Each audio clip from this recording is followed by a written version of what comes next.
Larangan tidak boleh marah. An Abi Hurairah radhiyallahu anhu anna rajulan qala lin Nabi sallallahu alaihi wasallam awsini qala la taghdab faraddada miraran qala la taghdab rawahu al-Bukhari.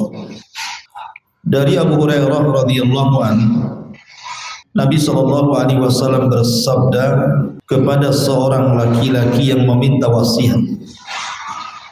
Laki-laki ini mengatakan, "Ausini, berikan wasiat kepadaku." Maka Rasul mengatakan, "La taghdab, jangan marah." Kemudian orang ini mengatakan lagi, "Ausini, berikan wasiat kepadaku." Tetap Rasul mengatakan, "La taghdab, jangan marah." Sampai beberapa kali. Hadis ini dikeluarkan Al-Imam Al-Bukhari. Ulama mengatakan hadis ini adalah hadis yang sangat agung karena hadis ini termasuk dari jawami'ul kalim. Jawami'ul kalim itu artinya kalimat singkat tetapi padat dan syarat makna. Itu namanya jawami'ul kalim. Dan itulah retorika Nabi SAW dalam bicara. Rasul itu gak kayak kita banyak ngomong kemana-mana, intinya sedikit. Tapi Rasul terbalik, dia itu ngomongnya sedikit tapi intinya banyak. Dan itu hanya diberikan kepada Nabi SAW dan tidak diberikan ke nabi-nabi yang lain. Makanya Rasul mengatakan utitu jawami al-kalim. Salah satu 5 perkara yang tidak diberikan kepada para nabi adalah aku diberi jawami al-kalim. Kalimat-kalimat singkat tapi syarat dengan makna dan padat pelajaran. Di sini Nabi SAW mengajarkan kepada kita satu akhlak yang sangat baik sekali. Karena Abdullah ibn Mubarak radhiyallahu anhu ketika ditanya tentang husnul khuluq, akhlak yang paling baik itu apa? Maka beliau menyebutkan 3 perkara. Pertama, bastul wajhi wa badlu al-ma'ruf wa kaful adha. Pertama, muka yang tidak menyeramkan, muka yang santun, senyum, kebalikan daripada muka orang marah. Kemudian badlul ma'ruf, suka melakukan kebaikan, sedekah. Kemudian kaful adha, tidak menyakiti orang lain. Lah kenapa Nabi SAW terus mengulang-ulang kepada orang yang minta wasiat ini dengan kalimat jangan marah, jangan marah, jangan marah. Rasul itu dia kalau memberikan wasiat, dia itu akan dicocokkan dengan orang yang minta wasiat. Kalau orang yang minta wasiat orangnya seperti ini, maka Rasul akan mengarahkan seperti ini. Kalau yang meminta wasiat seperti itu, maka Rasul akan berikan wasiat seperti itu. Artinya Rasul itu disesuaikan dengan orang yang datang. Dengan karakter orang ini seperti apa, Rasul akan ditekankan di karakternya itu. Lah kebetulan yang minta nasihat ini orangnya memang suka emosi, emosional gitu. Jadi Rasul menasihati tentang titik lemah dia di sini. Jangan marah, jangan marah, jangan marah. Padahal dia meminta yang lain. Ketika Rasul mengatakan jangan marah, dia mengatakan ausini, minta wasiat lagi Rasul tapi yang lain. Tapi Rasul kekeh mengatakan la taghdab, jangan marah. Yang lain lagi wahai Rasul, kata Rasul la taghdab, jangan marah. Jadi menunjukkan bahwa Rasul sedang menekan karakter orang ini. Karena memang disitulah dia pantas mendapatkan wasiat. Bicara tentang marah, marah ini bahaya, Bu. Saya akan sebutkan satu hadis. Di zaman Nabi SAW ada orang menyeret orang ke hadapan Rasul dengan tali. Jadi orang ini ditali, kemudian digeret seperti menggeret kambing. Kemudian dihadapkan kepada Nabi SAW. Kemudian Nabi SAW heran, kok ada orang menggeret manusia layaknya sedang menggeret kambing gitu. Kata Nabi SAW, Masya Allah, ada apa orang ini? Maka orang yang menggeret ini mengatakan, qatalani akhi, dia sudah membunuh saudaraku. Maka Nabi SAW bertanya kepada orang yang digeret itu, betul kau bunuh saudaranya?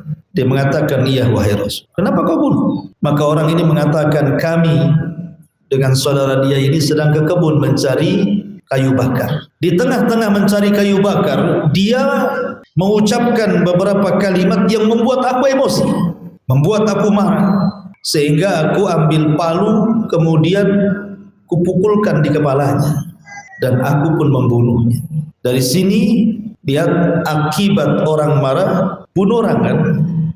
Jadi terjadinya pembunuhan dalam hadis ini akibat daripada kemarahan. Padahal yang dibunuh itu temannya yang biasa mencari kayu bakar ke hutan. Tapi kalau saat marah di depan kita itu sudah ada teman-temanan.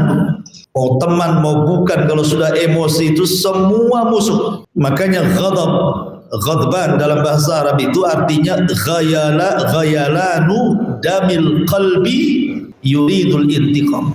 Jadi darah yang mendidih dalam hati seseorang, kemudian dia ingin membalas dendam. Nah, itulah arti daripada ghadab. Darah tinggi ya, sedang mendidih darahnya sehingga dia ingin meluapkan kepada orang yang dimarahinya itu. Makanya orang marah itu tidak punya malu. Orang lagi marah itu malunya hilang. Dia akan mengucapkan apa saja sekehendaknya. Dia tidak bisa mengatur bahasanya. Mau depan orang satu, mau depan orang dua, mau orang ramai, kalau sedang marah, orang itu hilang malunya. Makanya kenapa kemudian marah itu sangat tercela. Akan tetapi, apakah semua marah itu tercela? Tidak. Nabi SAW itu orang yang paling tinggi akhlaknya. Tidak ada makhluk yang lebih tinggi dibandingkan akhlak Nabi SAW. Tapi Rasul marah juga. Itu Nabi itu. Satu peristiwa, Muadz bin Jabal radhiyallahu an salat Isya bersama Nabi menjadi makmum. Kemudian setelah itu pulang ke kampungnya, di kabilahnya belum salat Isya orang-orang itu. Melihat ada Muadz bin Jabal, maka mereka meminta agar Muadz menjadi imam salat Isya bagi mereka. Padahal Muadz sudah salat Isya dan tidak mengapa. Secara hukum fikih 2 kali salat Isya kan? Karena salat Isya dia bersama Rasul wajib. Kemudian diminta mengimami kaumnya sunnah. Masalahnya Muadz ini dia panjangkan pula bacaannya. Dia habiskan surah Al-Baqarah dalam 1 rakaat. Coba aku sholat Isya, imam di sini baca Al-Baqarah, besok pindah masjid ibu tuh. Ya. Jadi akhirnya ada satu makmum ini, namanya orang di belakang itu kan hajatnya beda-beda. Makmum itu punya hajat beda-beda, tidak semua sama. Punya kekuatan berdiri beda-beda, punya kesehatan berbeda-beda, sehingga ada satu makmum ini keluar dari jamaahnya Muadz bin Jabal. Muadz menuduh dia munafik. Sampailah kabar ini kepada Nabi SAW karena Muadz ingin melaporkan ada orang yang keluar dari saf ketika jamaah. Akhirnya Nabi SAW yang dimarahi siapa? Muadz. Wa ghadiban Nabi SAW. Muadz dimarahi Nabi. Nabi marah. Dengan suara tinggi Nabi mengatakan, afattanu ya Muadz. Muadz, engkau akan membuat fitnah di hadapan manusia. Idza shalla ahadukum falyukhaffif. Apabila engkau salat dan Anda menjadi imam, ringankan salatmu. Jangan memberatkan makmum. Ya. Dari sini menunjukkan apa? Rasul marah, emosi. Kemudian ketika Nabi SAW bersama para sahabatnya dalam perang Hunain, kan banyak sahabat-sahabat yang baru masuk Islam tergabung dalam perang Hunain ini. Jadi ketika di perjalanan antara Madinah dan Hunain ini, sahabat-sahabat yang baru masuk Islam yang terlibat jihad ini lewat di sebuah pohon namanya Dzatu Anwah. Pohon itu dulu dikeramatkan di zaman jahiliyah oleh sahabat-sahabat yang baru masuk Islam itu. Lewat lagi di pohon itu. Kemudian terkenang di masa jahiliyah bagaimana dulu mereka kalau perang itu tabaruk dengan pohon itu supaya menang perangnya. Tiba-tiba kemudian mereka mengatakan nyeletuk kepada Rasul, ya Rasulullah ij'al lana dzata anwatin kama lahum dzatu anwat. Rasul, buatlah kayak pohon itu katanya. Pohon-pohon lain yang keramat, biar senjata-senjata kami ditaruh di situ. Nanti ada kekuatan yang ditransfer ke senjata itu, biar menang dalam perang. Nabi marah. Kemudian Nabi SAW mengait-ngaitkan ucapan mereka dengan ucapan Bani Israel. Kata Rasul, "Qultum kama qalat Banu Israil." Sampai Rasul bertakbir, Allahu Akbar, menunjukkan marahnya. Ucapan kalian persis seperti ucapan Bani Israil kepada Musa, "Ij'al lana ilahan kama lahum alihah." Ketika Bani Israil baru diselamatkan dari kejaran Fir'aun dan mereka menyaksikan bagaimana Fir'aun ditenggelamkan, lewat di sebuah desa ada orang nyembah patung sapi. Tiba-tiba ngomong sama Musa, "Wahai Musa, jadikan untuk kami patung sapi yang serupa dengan mereka," katanya. Ya marahlah Musa. Maka Nabi SAW juga marah. Artinya Rasul marah gitu. Rasul manusia sama dengan kita. Kita makan, dia makan. Kita minum, dia minum. Kita marah, dia pun marah. Tetapi marah seperti apa maksudnya ya?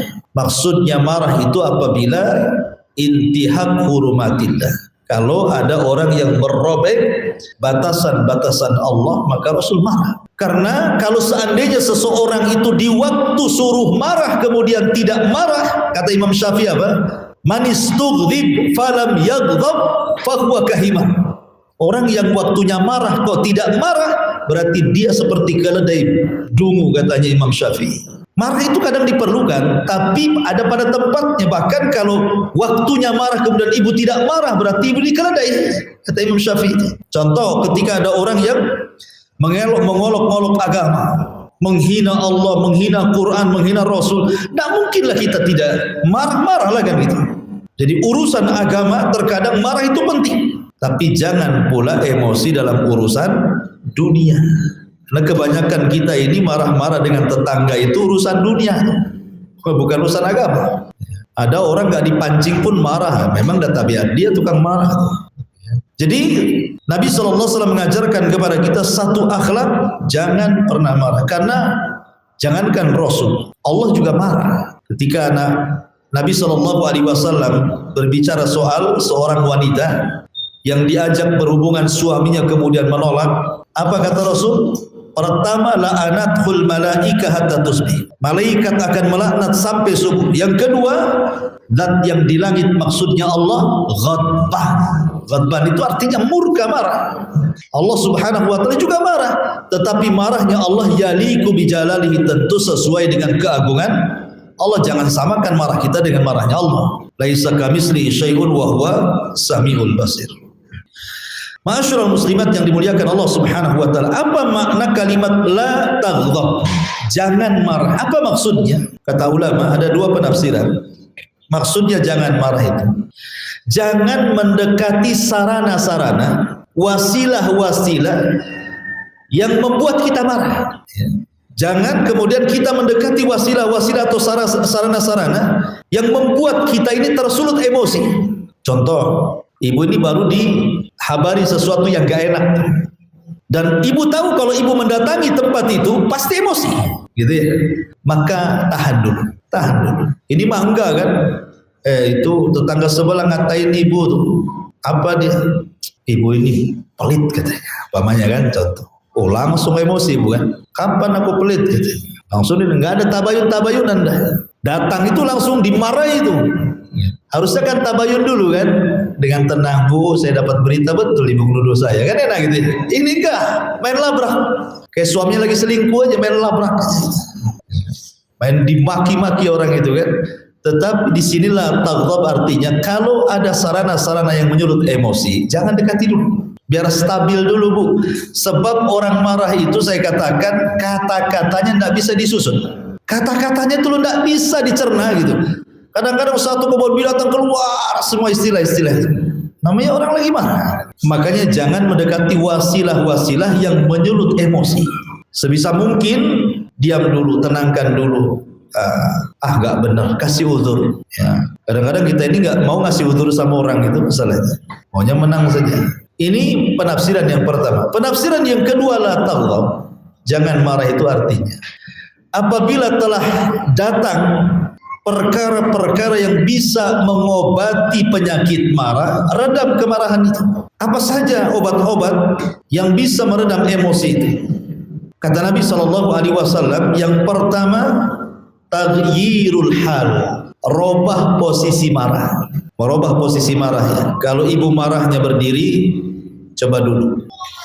Kata Nabi SAW, "Idza ghadiba ahadukum wa huwa qa'im falyajlis." Kalau salah seorang di antara kalian emosi dan posisinya berdiri, duduk, kata Rasul. Fa in dhahaba anhul ghadab wa illa falyattaji. Kalau masih juga tidak hilang marahnya, baringkan. Nah, ini disuruh merubah posisi.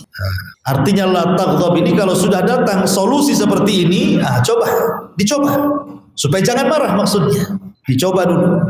Jangan langsung dengar berita langsung ayo kita sama-sama ke sana. Belum merubah posisi dan main labrak. Ya. Jadi rubah posisi. Yang kedua, membaca isti'adzah billahi minasyaitonir rajim. Membaca a'udzubillahi minasyaitonir rajim. Ada orang lagi emosi di hadapan Nabi sallallahu alaihi wa ala alihi wasallam. Orang ini nampak marahnya karena wajahnya memerah di hadapan Nabi sallallahu alaihi wasallam. Tiba-tiba kemudian Nabi sallallahu alaihi wasallam menasihati. Kata Rasul, "Inni la a'lamu kalimatan law qalaha dhahaba anhu ma yajid." Saya punya kalimat, kalau engkau mau membacanya, maka kemarahanmu akan hilang. Kemudian Nabi SAW mengatakan, bacalah a'udzu billahi minasyaitan. Aku berlindung kepada Allah dari syaitan. Dhahaba anhu ma yajid. Maka emosinya akan berkurang, kata Nabi. Tiba-tiba kemudian orang ini tersinggung dengan Rasul dan mengatakan, amajnunun ana ya Rasulullah. Apakah sini gila wahai Rasul? Saya enggak gila. Kemudian Nabi SAW langsung pergi, tidak mau melayani orang ini. Udah kasih solusi, malah ngomong apa saya gila, harus mengucapkan a'udzubillahi minasyaitonir rajim gitu ya. Harus langsung pergi, nggak mau melayani orang marah. Dari sini penting bu, kalau ada orang marah, nggak usah dilayan, pergi saja. Yang gerutu sendiri, nanti capek sendiri, lama-lama sariawan. Ya. Kalau ibu kemudian ada orang marah dilayan, jadi bu. Makanya Rasul langsung meninggalkan orang ini, karena Rasul sudah ngasih solusi, suruh isti'adzah gitu ya. Ini yang kedua. Yang ketiga, ketika seseorang emosi itu, ghabtun nafsi anil indifa'i bi awamilil ghadab.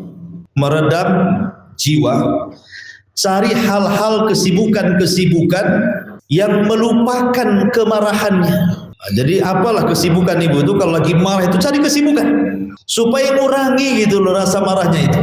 Supaya pikirannya itu tidak terfokus kepada objek marahnya. Ketika ada kesibukan lain kan terbagi itu nanti itu.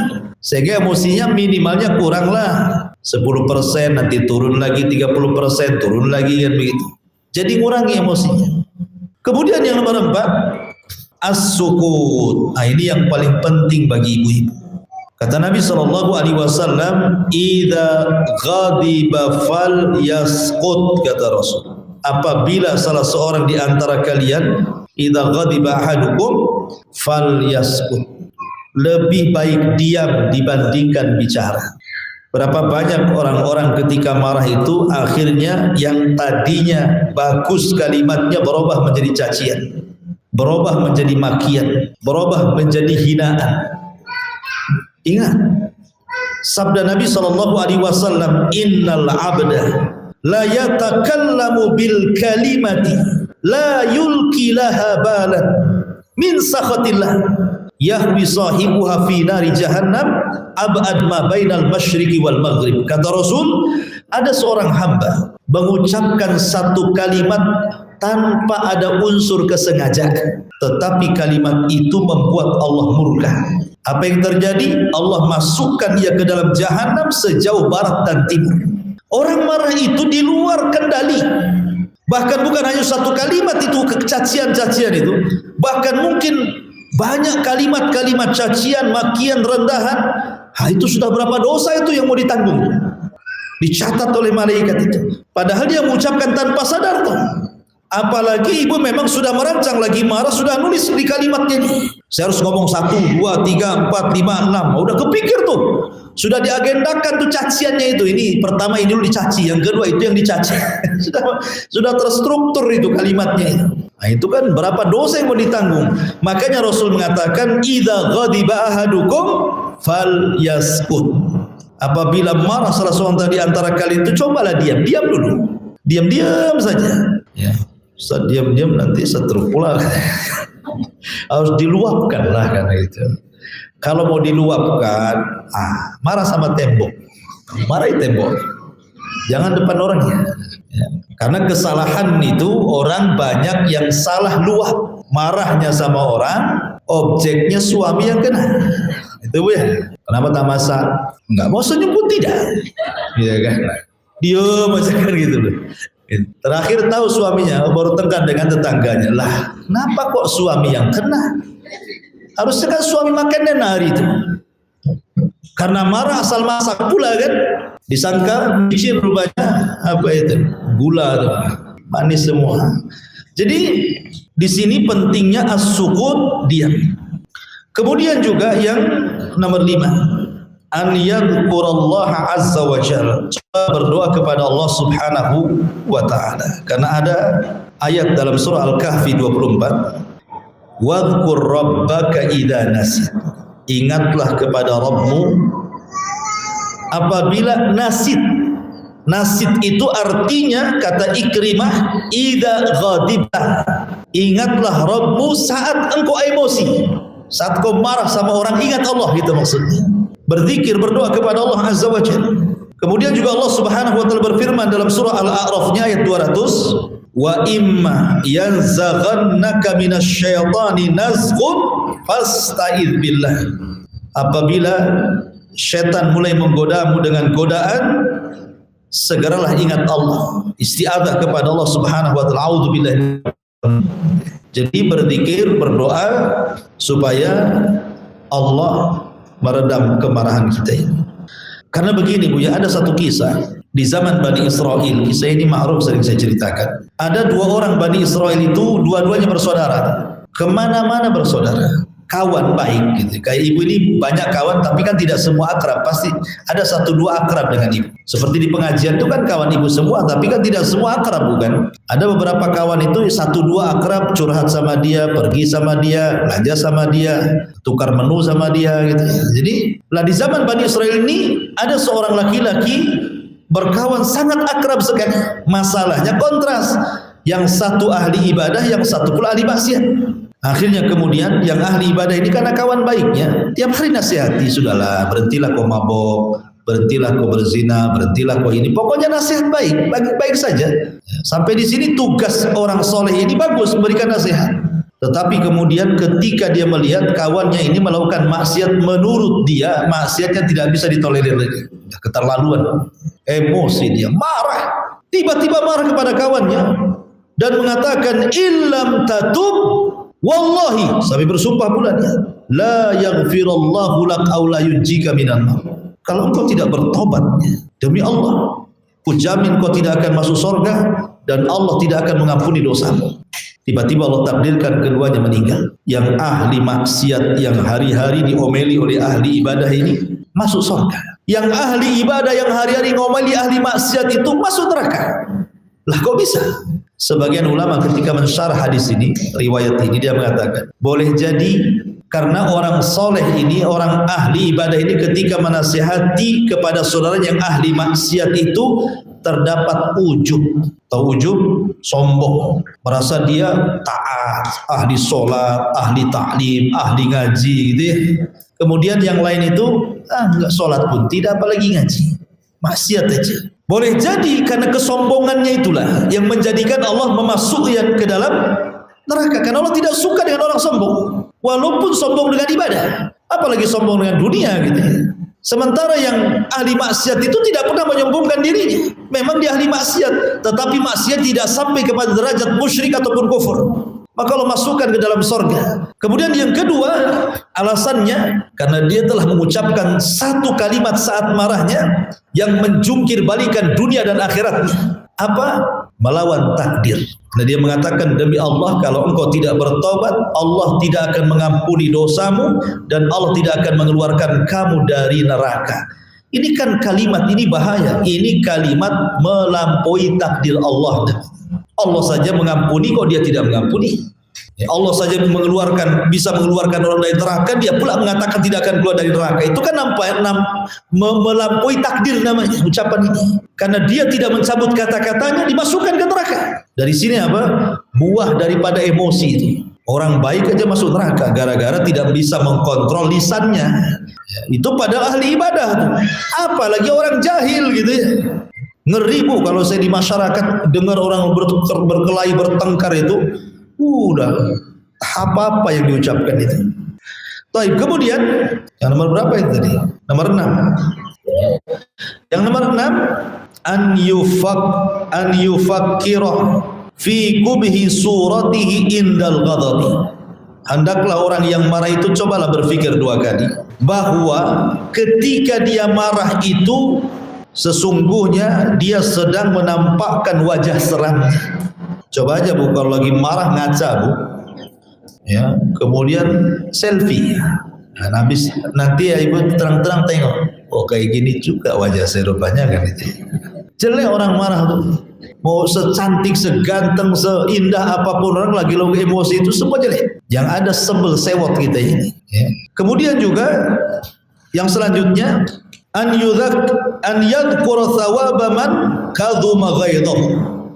Untuk meredam marah itu juga salah satunya adalah mengingat pahala, balasan yang akan diterima bagi orang-orang yang menahan emosi. Ingat keutamaan sesuatu pasti mencintainya. Kalau kita tahu keutamaan sholat 5 waktu, pasti kita akan rajin sholat 5 waktu. Kalau ibu tahu keutamaan bermajelis ilmu, pasti jauh-jauh pun datang untuk duduk di majelis ilmu, walaupun ngantuk. Ya. Sebagaimana itu juga ketika sudah pahala orang yang menekan emosi itu besar sekali. Sebagaimana Allah Subhanahu wa taala berfirman, alladzina yunfikuna fis sarra'i wad dharra'i wal kadiminal ghaidha wal 'afina 'anil nas wallahu yuhibbul muhsinin. Ali Imran 134. Dan ciri orang-orang yang beriman adalah orang yang menginfakkan hartanya baik di waktu senang ataupun susah, dan bisa menahan emosinya dan mudah memaafkan manusia. Dan Allah suka dengan orang-orang yang berbuat baik. Di sini ada kalimat wal kadhiminal ghaidha, dan dia berusaha untuk menekan hawa nafsunya, karena marah itu kan bersumber dari hawa nafsu. Kalau hawa nafsunya stabil, marahnya stabil. Kalau hawa nafsunya lagi memuncak, maka marahnya juga bisa memuncak. Dari sini termasuk sifat-sifat orang yang beriman adalah menahan emosi. Kemudian juga diantaranya an yufakkir fis sababil ladzi yad'uhu ilal intiqam. Hendaklah seseorang itu berpikir kepada sebab yang mendorong dia untuk membalas ketika emosi. Jadi begini Bu, jangan orang itu marah kepada kita dengan mengucapkan 1-2 kalimat, ibu balas pula dengan 10 dan 20 kalimat. Itu maksudnya. Orang ini sedang marah sama ibu, mengucapkan kalimat binatang, ya, umpamanya si A bertengkar dengan si B, kemudian si A ini menyebutkan kalimat binatang kepada si B. Oh dasar hamster kamu ini, umpamanya kan, yang agak lembut lah, yang itu tidak usah diucapkan itu, hamster ke hamster. Lah kalau dia cuma menyebut kalimat itu Bu, kalaupun kita harus membalas, maka jazaa'us sayyi'ah sayyi'atu mithluha. Kalaupun kita harus membalas dengan keburukan yang diberikan kepada kita, maka balaslah dengan keburukan yang sama atau maafkan. Maksudnya apa? Kalau dia mengatakan oh dasar hamster, kamu juga hamster, itu saja cukup, karena dia ngomong itu. Jangan pula ibu tambah, kamu hamster, kucing juga, curut juga, itu udah nambah-nambah Bu. Nggak boleh. Kalau dia nyebut kalimat satu itu saja, dibalikin lagi kalimat itu, maksudnya begitu. Itu kalau mau membalas maksudnya. Tapi kalau memaafkan jauh lebih baik. Karena begini, jangan kemudian tadinya ibu tidak punya dosa jadi punya dosa, begitu maksudnya. Gara-gara emosi ini, yang tadinya tidak punya dosa jadi buat dosanya banyak tercatat jadinya. Karena tadi menambah jadinya ya. Mencaci maki orang itu satu kalimat nyaci maki. Ibu berkalimat-kalimat membalasnya. Ya. Makanya di sini penting seseorang itu berpikir gitu ya, tentang sebab yang menjadikan dia harus membalas itu. Berpikir kata-katanya juga dipikirkan, jangan asal ngomong gitu. Kemudian juga an yahdhara nafsahu akibatal adawati wal intiqam. Hendaklah seseorang itu, hendaklah jiwa itu menghindar akibat dari emosi itu. Akan muncul permusuhan, akan muncul balas dendam, akan muncul kata-kata yang tidak mengenakan, akan muncul kata-kata hinaan, kata-kata makian. Bahkan lebih daripada itu akibatnya apa? Akibatnya putus silaturahim. Betapa banyak gara-gara emosi dan marah putus silaturahim antar keluarga. Anak tidak mau nyapa orang tuanya, orang tua tidak mengakui anaknya, bahkan orang tuanya mengatakan, "Nana, kalau tahu gini sudah kau cekik kau sejak bayi," gitu. Bagus kau tidak lahirkan kamu. Emosi, ya kan? Saudara sudah tidak kenal saudaranya, tetangga sudah tidak kenal tetangganya. Udah bang, kita jual saja rumah ini. Mau pindah ke mana, jual lah bang. Mau jual berapa? Terserah, separuh pun tidak apa-apa. Nak saja kata suami. Gitu. Kenapa? Udah nggak tahan dengan tetangganya karena emosi kan itu. Jadi hubungan kawan hilang, kerabat hilang, bahkan hubungan antar orang tua juga hilang. Bahkan lebih daripada itu bisa terjadi pembunuhan. Membunuh itu gara-gara emosi gitu. Menampar, memukul, menzalimi, mengambil hak itu gara-gara emosi itu. Makanya kemudian tahulah akibatnya apa gitu. Kalau orang berpikir tahu akibatnya apa, tentu tidak akan emosi. Masalahnya orang emosi itu tidak sempat kepikir ke situ. Kalau sudah emosi itu tidak mikir dia. Ya kan? Udah marah itu marah sekali. Makanya penting isti'adzah itu. Adapun tentang hadis, apabila seseorang marah dia berwudu, hadis ini didhaifkan para ulama. Ada yang mendhaifkan para ulama. Tetapi kalaupun mau dilakukan, maka itu sebuah kebaikan. Karena bagaimanapun setan itu akan membuat kita marah, sementara setan terbuat dari api dan api bisa dipadamkan dengan air. Maka berwudu, kemudian sholat. Ya, sholat 2 rakaat, sholat sunnah wudu. Mudah-mudahan itu bisa mengerem emosi orang. Di sini Rasul mengatakan la taghdab, faraddada miraran la taghdab. Baik. Apa faedah hadis ini? Di antara faedah hadis ini yang pertama, hirsul muslim ala nushi was su'al an abwabil khair. Semangat seorang muslim untuk memberikan nasihat. Orang ini kan bertanya kepada Rasul, berikanlah wasiat kepada. Maka semangat seorang muslim ibu kalau datang ada orang minta nasihat, nasihati. Walaupun hanya mengucapkan ittaqullah, bertakwalah kepada Allah. Walaupun pendek seperti itu sudah cukup. Kemudian wasu'al an abwabil khair. Biasakan bertanya soal pintu-pintu kebaikan. Ya, sesama teman pengajian atau ketika ngaji kepada ustaz atau orang yang lebih alim daripada ibu, dari teman-teman ibu gitu kan, tanya itu tentang pintu-pintu kebaikan. Kemudian yang kedua, tikrarul kalam hatta ya'iyahu sami wa yudrika ahammiyatahu. Biasakan kalau ngomong itu diulang-ulang. Kalau ngomong itu, kalau nampaknya orang ini lemot sedikit kan, karena ada orang yang cepat nangkap, ada orang yang agak lemot, mungkin kurang dicas gitu ya, baterainya low, sehingga ibu ini harus paham ngomong dengan siapa gitu ya. Nah, kalau memang orang ini agak sedikit lemot, diulang-ulang ngomongnya supaya dia paham, diulang-ulang dan harus sabar gitu ya. Kemudian yang nomor 3, al hadis yuhadzir min afatil lisan. Hadis ini juga memberikan peringatan tentang afatul lisan, bahayanya dosa lisan. Karena keluarnya dosa lisan itu dimukodimahi dengan marah biasanya. Emosi baru keluar tuh afat lisan itu.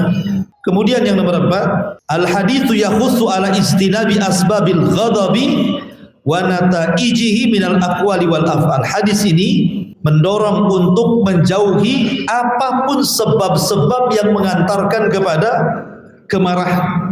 Tinggalkan hal-hal yang bisa, wasilah-wasilah yang bisa mengantarkan kepada emosi, tolong tinggalkan. Pamannya, ibu dapat WA dari suami yang menyulut emosi ibu ya.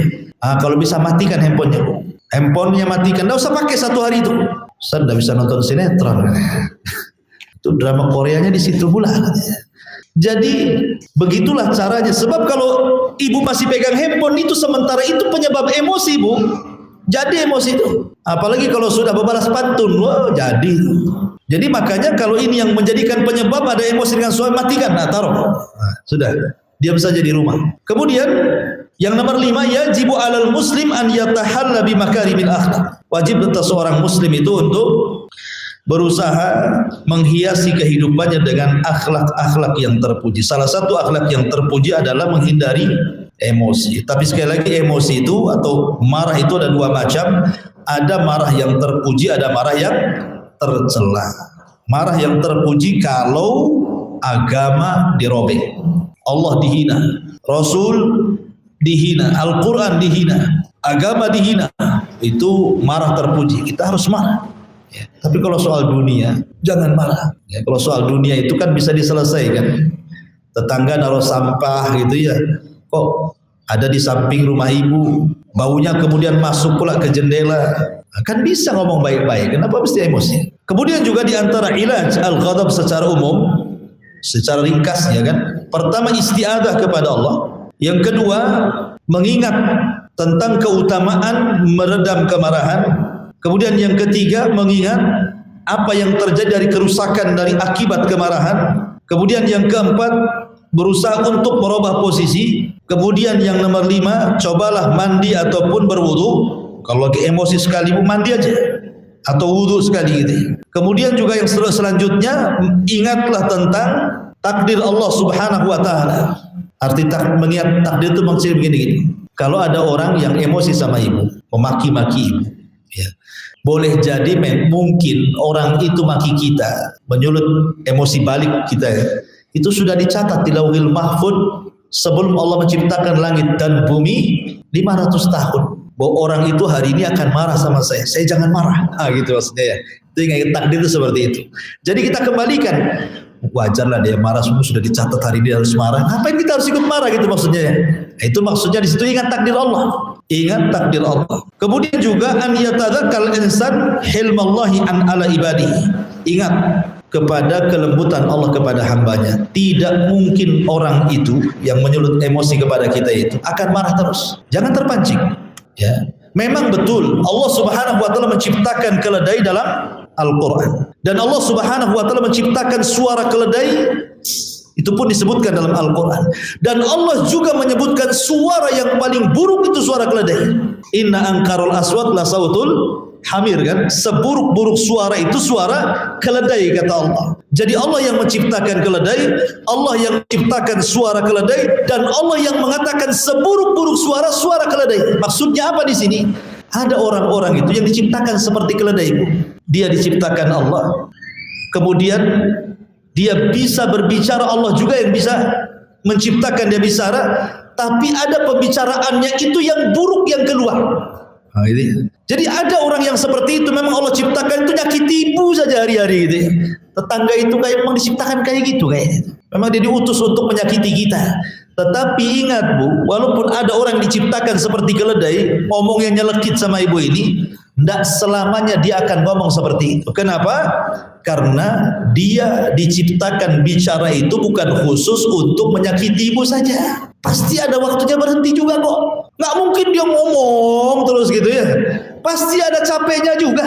Ya, ibu doakan saja Allah mudah-mudahan orang itu sariawan ya Allah, biar nggak ngomong terus gitu. Kan haus tuh. Jadi aja di jendalnya dia ngomong terus gitu ya. Apa-apa gitu saja. Doakan yang supaya dia diam saja. Apa yang dilayan? Makanya pentingnya seseorang itu memanage bagaimana ketika ada hal-hal yang membuat emosi itu. Salah satunya apa? Salah satunya jangan dilayan. Fa'arid anhu. Jadi kalau ada orang yang gitu ibu itu jangan ikut menyakiti, tapi coba berpaling. Anggap ibu nggak kenal dengan dia. Walaupun tetangga sebelah. Kalau ditanya nih, Bu kenal si Anu? Nggak kenal saya. Itu kan tetangga ibu. Anda tahu saya. Gitu Bu. Ya. Jadi pokoknya anggap nggak kenal saja, nggak apa-apa. Sebab kalau nanti disebut namanya emosi itu, nanti ibu terpancing. Iya emang tetangga saya, tapi tulisannya tebal kali itu. Mulai itu kan, gibah jadinya kan. Makanya nggak usah. Fa'arid anhum, udah berpaling saja. Ya. Kalau memang tidak bisa berpaling, maka nasihat yang kedua kata para ulama, sebaiknya ibu perbanyak tidur. Kalau ada masalah dengan orang itu, tidur saja Bu. Ya. Karena tidur itu melupakan segalanya. Tapi ada juga yang kebawa mimpi Bu. Sudah di kenyataan bertengkar, dalam mimpi pula ketemu dia. Itu dari setan itu ya kan. Itu mimpi dari setan. Ya. Kenapa demikian? Makanya kan ada namanya kisah Ashabul Kahfi. Ulama mengatakan kisah Ashabul Kahfi. Jadi Ashabul Kahfi itu kan cerita anak-anak muda yang dikejar-kejar oleh kerajaan Romawi gara-gara tidak mau menyembah berhala saat terjadi acara besar kerajaan. Jadi kan setahun sekali kerajaan itu buat acara mengeluarkan berhala disuruh sembah. Jadi dari pejabat mana-mana harus datang dan ikut mempersembahkan persembahannya. Lah anak-anak para pejabat ini rupanya ada yang hanif akidahnya, tidak mau menyembah berhala. Akhirnya mereka tidak mau, tidak kumpul orang-orang itu. Mulai satu-satu kumpul akhirnya. Tanpa ada koordinasi, tahu-tahu anak-anak muda ini berkumpul di satu tempat. Awalnya tidak saling bicara karena takut mata-mata, tapi lama kemudian bicara, kenapa kamu di sini? Kemudian diceritakan, saya tidak mau nyembah ini. Yang satu sama, oh kita sama kalau gitu. Rupanya terciumlah kepada sang raja zalim Romawi itu. Akhirnya ditangkap, disuruh nyembah berhala, kalau tidak dibunuh. Kemudian anak-anak muda ini meminta waktu 3 hari untuk berpikir. 3 hari untuk berpikirilah kabur anak muda ini. Masuklah ke dalam gua. Kemudian di gua ditidurkan pula 300 tahun lebih. Pas bangun, tiba-tiba kemudian dia melihat penguasanya bukan yang lama lagi. Penguasanya sudah penguasa yang baik, yang beriman kepada Allah Azza wa Jalla. Kata ulama, lihat Ashabul Kahfi mengalahkan musuh hanya dengan tidur. Itu maksudnya. Mengalahkan musuh tanpa harus dibalas, gitu maksudnya. Dari sini juga kita bisa mengalahkan musuh tidur. Daripada kita layani tidur. Kalau kepikiran tidur. Kepikiran lagi tidur lagi. Gak bisa tidur, minum obat tidur. Intinya Bu ya hindari sajalah orang-orang kayak gitu. Banyak beristihad. Itu diantaranya pentingnya seseorang itu tidak peduli dengan orang, dan itu bagus gitu ya dalam memanage emosi.